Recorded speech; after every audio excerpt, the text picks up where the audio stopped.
Hi Glomites! Glad here back on the channel. And whether you're new or regular viewer, I'm so happy that you're here. And in today's video, it's going to be another room tour. Sorry guys, I know it's been such a long time that I haven't uploaded any video. I was not able to upload bag reviews or bag comparisons at the moment. Sobrang busy lang sa work. But right now, the reason as to why I'm doing this video because just to share with you, I'm here in Vietnam. Holiday kasi sa US. So yeah, we decided to pause for a while from work, and I'm here with my friends sa work. So might as well do a vlog for you guys or share tong hotel kung nasan kami, just in case, you're planning to visit Vietnam and you come across this hotel. So at least you have an idea ano yung itsura niya, how much it cost, pasado ba siya sa panlasa mo, okay ba siya sa'yo, and so on and so forth. But before I proceed, kung hindi ka pa nakasubscribe, please do subscribe para makita tayo ulit sa next episode.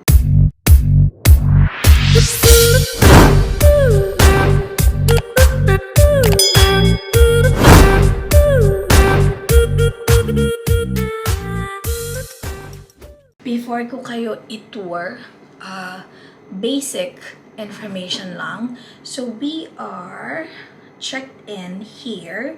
Yung name ng hotel, sorry I forgot. I have to check yung booking details. This one is, or we're here in Dream Boutique Hotel and Travel and Spa. Yung address niya is, I don't know how to pronounce it guys, but dito siya sa Old Quarter, Hanoi, Vietnam. But yeah, just search it and presto, you're able to find the address and how much it cost.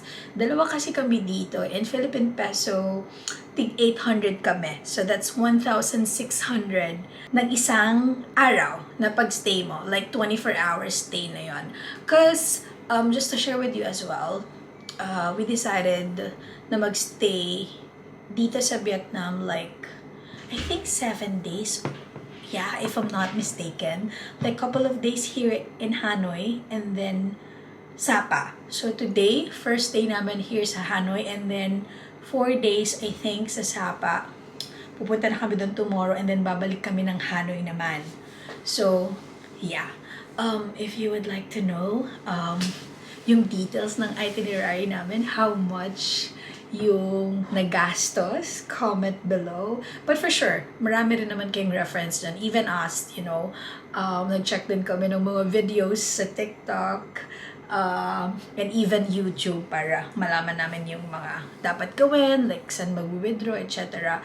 Yeah, so I have also advised for you about that because like, I think couple of hours kami naghanap kung saan kami mag-withdraw dahil walang laman yung mga bangko. So, yeah, if you're interested, then comment below.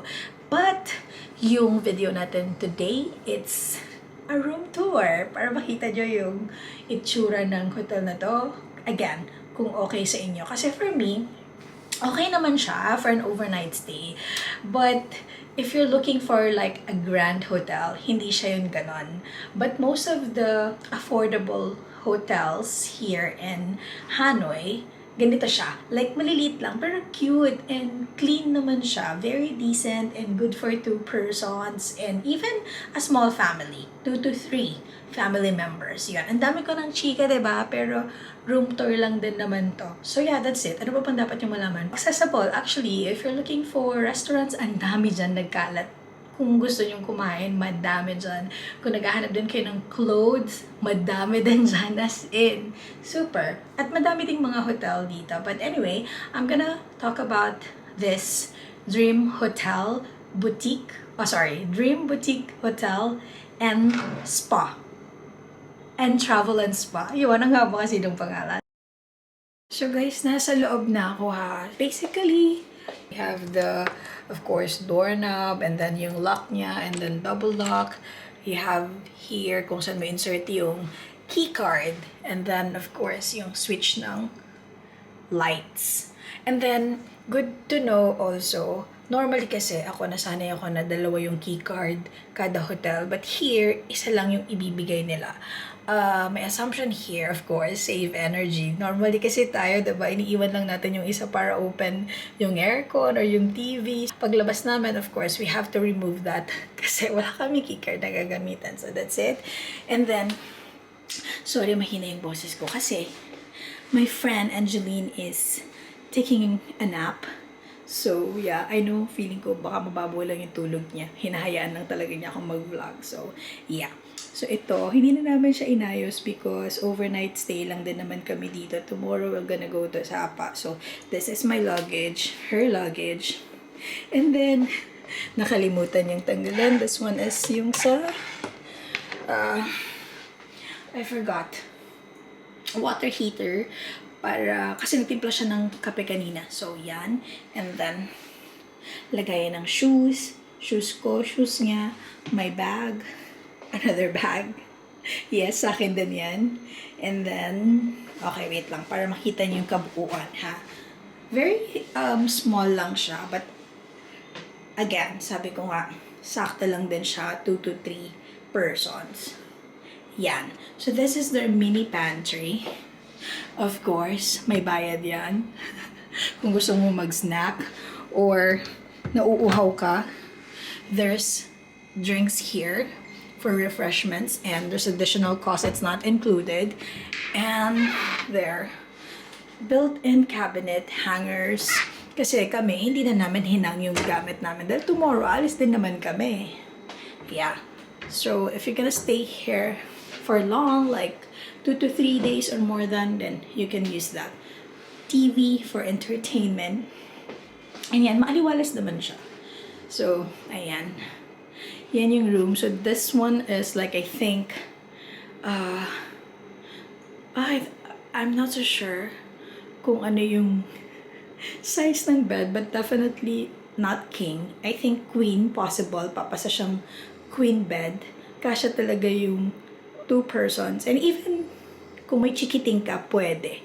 Yan. And then, of course, yan. Merong paintings sa wall. Diba? Very nice. And nandun yung telephone and nandun yung lamp. Aircon. Window. Chinek ko na kanina. Wala naman siyang makikita. Like, houses lang doon. So, yeah. And then, nagkape na kami. And guess what? Super duper sarap ng kape. And again, Vietnam, known siya sa masasarap na kape. So, yan. They have also courtesy water. Ito, yung tissue holder. Pinaglagyan ko lang kasi siya. Dito ko nilagay yung camera ko. And ito yung ginamit ni Ange para mag-init ng water for our coffee. My phone. And this is like a small vanity table and chair kung gusto mo mag-ayos, mag-makeup, ganyan. And of course, mirror for you to check if okay ka pa ba? Fresh ka pa ba? Ganon. So that's it. Yan yung room. O, diba? Small but cute, nice, clean. Yeah. And they have like sleeper also na papahiram nila sa'yo kung wala kang dala. And then this is the bathroom. Ito yung switch, yung exhaust, yung light. There. Ayan. Nice din yung CR nila. Clean. Yun yung pinaka-importante talaga. They have also free toiletries like shampoo, shower gel, soap. Binuksan ko na. Toothbrush, toothpaste, blower, and then shower. There. Towels. There. Alam niyo na kung saan yan gagamitin. Meron naman bidet. Yan. Tissue. So that's it. Ako, for 1,800 carry. Why? Kasi I mean, siguro nasanay ako sa Manila or sa ibang lugar na mahal. Overnight stay lang. Here, affordable. Yeah, I can say. So, that's it. Yung lobby, probably I'll show you later. And by the way, the most important part is may free breakfast din yon nakasama, 'di ba? For two ha. So this is our room. And this is the elevator, guys. Just to set expectation, kasya lang po ang max na 4 with luggages. Pero kung walang luggages, I think 6 max. Yun yung kaya. I'll show you guys kapag nag-open. Yan. And then may room pa doon. Oh, so yan. Kasya ba? Kasya naman. Siguro mga 8. Or 6. Oh, 6 max na. Okay, yan guys. Yan naman ang kanilang lobby. There you go. And yung iba, while waiting na maging okay yung room nila, iniwan nila yung gamit nila dito. And this is the receiving area, front desk. So there. Dream Boutique Hotel and Spa. Hello. So there. And then I'm not so sure if there's a room. Yeah. There's one room there. And I think that's it. Everything is in there. How many rooms do you have here in total? 28. Okay, so they have 28 rooms total. This is the front of our hotel. Very small hotel. And as mentioned, 28 rooms ang meron sila. And then here outside, mga local delicacies or food na binibenta nila there. And across, merong San Gran Hotel. According to the owner, parang 3 times daw yung price niyan. Yeah, for one night. Just in case you wanna know if may iba kayong option na hotel dito sa street na to. Meron din silang spa dito, facial care, nail art, body massage, waxing, spa packages. Yan. And if nag-stay kayo dito, they're gonna give you 10% discount. Day 2 in Vietnam. Check out naman here sa Dream Boutique Hotel and Spa, and we're going to Sapa. Just to add lang pala, yung mga nagustuhan namin dito sa teeny tiny, cute, clean hotel that we've stayed is that okay yung internet connection if you're looking for that. Meron din silang hot and cold water kasi malamig dito ngayon sa Hanoi, dito sa Vietnam. So perfect yung may shower na mainit, diba? Gusto natin yun. They have also courtesy coffee, tea, water. So, yon, perfect yon. So, that's it for now. Andiyan na yung sasakyan naman going to Sapa. And they arrange it, by the way. As in, point to point na talaga. Wala na kayo isipin. Hassle-free. Okay, glammates. So, pang 5th day na natin, no, sa Vietnam. Yeah, 5th day. And balik ulit kami dito sa Dream Boutique Hotel and Spa. And bago yung room namin, look yung difference ng room nila. Papakita ko sa inyo. Very quick lang. So, yan yung lagay ng mga shoes, yung mga bagahe namin. Kakadating lang namin. Of course, coffee is life here in Vietnam. Mini pantry. Last time, sinabi ko dito, water heater, kettle. And of course, meron yung blower, importante yan sa atin para ready. Then, meron pa silang mini fridge, courtesy tea.